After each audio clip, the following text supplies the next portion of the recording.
Good. Thank you very much.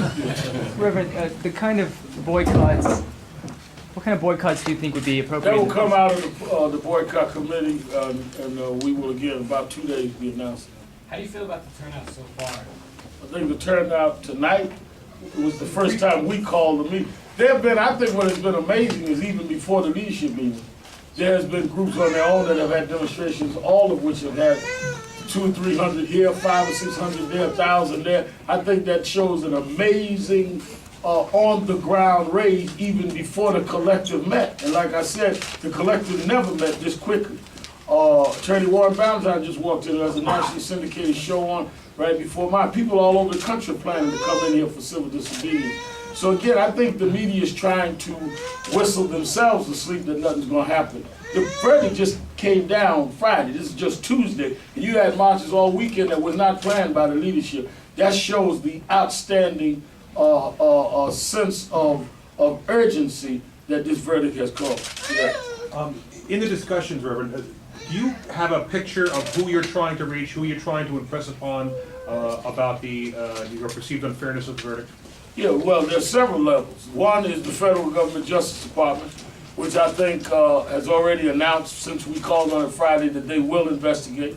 I think when they look at the chair of the House Judiciary Committee coming to New York and going to the scene, that sends a powerful message to them and a reminder that the judge never went to the scene, and it made the media have to deal with the fact that this shooting did not happen around the corner from the Kahlua Club. It was 2 blocks away, and that policeman could have done a million things in those 2 blocks, like call in, walkie-talkie in, rather than follow and then pull a gun out and start shooting after someone thought he was being skyjacked. So first is the Justice Department, but secondly is the legislature to do some permanent change. So I think that we're very clear on who we want to see this in terms of giving justice to this family and in terms of long-term structural change. When you have a baron in the city council, when you have those that are in the state legislature, we're talking about permanent change, at the same time the immediacy of correcting this case. Reverend Sharpton. Oh, can you discuss? Are you satisfied with the response from the political candidates for president? And also, what would be the marching orders that you give to people outside of New York City that are listening? You know, I'm glad you asked that. I think that I've not heard Mr. McCain say anything. Senator Clinton called a meeting yesterday and supported that there be a federal review. Senator Obama supported that. And there was some erroneous story from some source unknown to me that said Senator Obama and I had words. Yeah, we had very good words. In fact, I'm going on Larry King tonight to defend Senator Obama. And but I read in the New York Post we had an argument, so I called them and asked, "Are we all right?" Because I didn't realize we had an argument, but I didn't realize I had a Jaguar either. You know, they told me my Jaguar was towed away, so I went downstairs. I walked around the corner 3 or 4 times because I figured that one of the guys at the Post must have gave me a gift that I just never got. So will the writer please drop my keys off?